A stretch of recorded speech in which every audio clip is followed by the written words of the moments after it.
Hello friends, সবাই কেমন আছে? নিশ্চয়ই ভালো আছে। আমিও খুব আছি। আমার 786-এর নতুন একটা পর্বে আপনাদের সবাইকে স্বাগত। আজ আমি বানাবো রবিবার স্পেশাল চিকেন। এই চিকেনটা মাত্র 5 মিনিটসে রেডি হয়ে যাবে। একদম ইজি ওয়েতে সবাই রান্না করতে পারবে। খুব ইজি, কোনো ঝামেলা নেই, আর ভীষণ টেস্টি হয় রেসিপিটা। তো আমরা দেখে নিই রেসিপিটা কিভাবে বানাচ্ছি। আমি প্রথমে এখানে ৩ চামচ তেল নিয়েছি। আমি এখানে ১ কেজি চিকেন রান্না করব। আর দুখানা বড় সাইজের পেঁয়াজ আমি কুচি কুচি করে নিয়েছিলাম, সেটা এর মধ্যে দিয়ে দিলাম। এবারে মাংসটা আমি ধুয়ে পরিষ্কার করে রেখেছিলাম, সেই মাংসটা আমি একে একে কড়াইয়ের মধ্যে দিয়ে দিচ্ছি। আপনারা ভাবছেন এটা নতুন ধরনের রেসিপি, এটা এবার কীরকম হবে? ট্রাস্ট মি, ভীষণ সুন্দর হবে। দুটো তেজপাতা নিলাম আর ২ চামচ হলুদ নিলাম। আপনারা চাইলে এখানে গোটা গরম মশলা দিতে পারেন, শুকনো লঙ্কা দিতে পারেন। আর নিলাম ২ চামচ নুন। আমি এখানে যেটা দিচ্ছি একবারই দিচ্ছি, পরে আর কিছু পড়বে না। ২ চামচ আদা বাটা, ২ চামচ রসুন বাটা, লঙ্কার গুঁড়ো দিয়ে দিলাম আমি ২ চামচ, একটু হিং দিলাম অল্প পরিমাণে,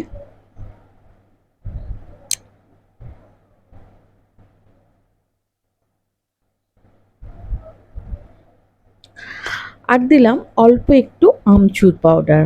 আপনাদের যদি আমচুর পাউডার না থাকে তাহলে আপনারা অল্প লেবু রস দিতে পারেন। এতে চিকেন খুব তাড়াতাড়ি সেদ্ধ হয়ে যায়, খুব সফট হয়। আর এটা চিকেন মশলা সানরাইজার, চিকেন কারি মশলা দিয়ে দিলাম এর মধ্যে ১ চামচ। এবারে আমি সমস্ত উপকরণগুলো ভালো করে হাত দিয়ে খুব ভালো করে মাখাবো। শুধু এটাই শেষ নয়, এর মধ্যে আরও কিছু জিনিস পড়বে। খুব ভালো করে আমি এটা মাখিয়ে নিলাম। মশলাটা কিন্তু খুব ভালো করে আপনারাও মাখাবেন। তারপরে দিলাম ১.৫ থেকে ২ চামচ মতো সর্ষের তেল। ঘুরিয়ে ঘুরিয়ে চারিদিক আমি দিয়ে দিলাম। আমি এক জায়গায় দিলাম না, আমি কিন্তু ঘুরিয়ে ঘুরিয়ে চারিদিক কোনায় টোনায় দিয়ে চারিদিকে আমি তেলটা দিয়ে দিচ্ছি। তারপরে দেবো একটু ঘি। আপনারা কেউ যদি কারি পাতা খেতে ভালোবাসেন তো এর মধ্যে এখন কারি পাতা দিয়ে দিতে পারেন। সমস্ত উপকরণগুলো কিন্তু কাঁচা, আমি এই কাঁচা অবস্থাতেই রান্না করব। আর দেবো এখানে একটু কসুরি মেথি, একটু ছড়িয়ে দিয়ে দিলাম। ব্যাস, আমার সমস্ত কিছু দেওয়া হয়ে গেছে। নুনটা আপনারা দেখবেন, যদি আপনাদের স্বাদ মতো নুনটা একটু পরে দিয়ে দিতে পারবেন, ঝালটাও আপনাদের স্বাদ মতো আপনারা দিতে পারবেন। চলে এসছি ইন্ডাকশানে, এবার দিলাম একটু গরম মশলা দিয়ে ইন্ডাকশানটা চালিয়ে দিলাম।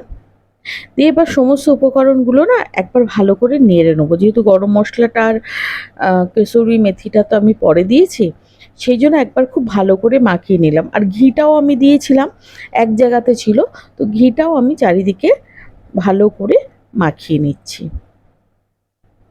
নিয়ে এবার আমি ঢাকা দিয়ে দেবো। ৩-৪ মিনিট মতো আমি প্রথমে ঢাকা দিয়ে একটু গরম করে নিলাম। যখন এটা দেখছি না ফুটতে শুরু করেছে, তখন আমি এটা আরেকবার নাড়িয়ে দেবো। এখন দেখছেন কতটা ড্রাই, কিন্তু আপনারা সবাই জানেন চিকেনের থেকে জল বার হয়। তো আমি এটা একটু ভালো করে নেড়ে দিলাম যাতে তলায় না লেগে যায়, সেই জন্য ভালো করে নেড়ে দিচ্ছি। আপনারা যদি টমেটো খান তাহলে এর মধ্যে টমেটোও দিতে পারেন, পিউরি দিতে পারেন, আবার গোটা টমেটো আপনারা কেটেও দিতে পারেন একদম কাঁচা অবস্থায়।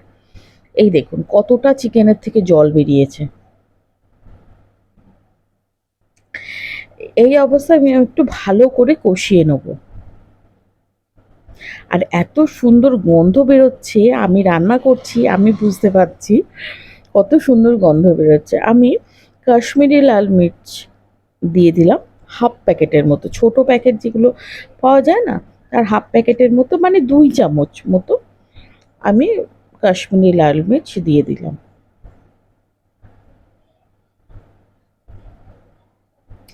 আর এটা তৈরি করতে 5 থেকে 6 মিনিটে আপনার রেডি হয়ে যায় মাংসটা।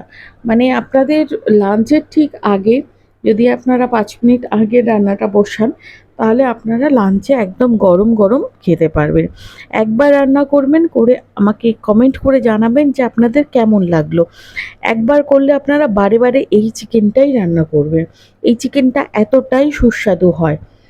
আর আপনারা মানে অনেকেই ভাবেন যে কষিয়ে ভালো করে করলে বোধহয় ভালো হয়, বাট এটাও খুব খারাপ হয় না, এটাও ভীষণ সুন্দর হয়। দেখুন তেলটা উপর দিকে উঠে গেছে, তার মানে আমার কষানোটা একদম কমপ্লিট। এবারে আমি এর মধ্যে একটু জল দেবো, কারণ আমি অল্প ঝোল রাখবো। আমি এর মধ্যে জল দিয়ে নাড়াচাড়া করে ঢাকা দিয়ে দেবো। এটা আপনারা ভাত, রুটি, পরোটা, তারপরে পোলাও সবার সঙ্গে খেতে পারবেন। তারপরে যদি আপনার ফ্রাইড রাইস খান তার সঙ্গেও খেতে পারবেন। এতটা সুন্দর। আর কেউ যদি মানে আলু খায়, তাহলে তারা গোটা আলু ওই কাঁচা অবস্থাতেই মেখে আপনারা দিতে পারবেন।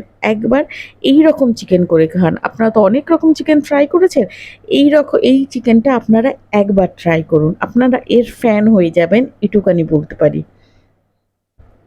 আমার চিকেনটা একদম রেডি হয়ে গেছে, একদম রেডি আমার চিকেনটা। এবারে আমি একটু ধনেপাতা ছড়িয়ে দেবো উপর দিয়ে। আমি আর গরম মশলা দিলাম না, কারণ গরম মশলার প্রয়োজন নেই। এত সুন্দর গন্ধ বেরোচ্ছে, রাস্তা থেকে গন্ধ পাওয়া যাচ্ছে, তো এত সুন্দর গন্ধ বেরোচ্ছে। তো এর মধ্যে দরকার নেই। যদি আপনারা মনে করেন যে একটু ধনেপাতা দেবেন, তা সরি, একটু গরম মশলা দেবেন, তাহলে আপনারা দিতে পারেন। বাট আমি দেবো না, কারণ আমি প্রথমেই যা দেওয়ার দিয়ে দিয়েছি মশলা। ব্যাস রেডি।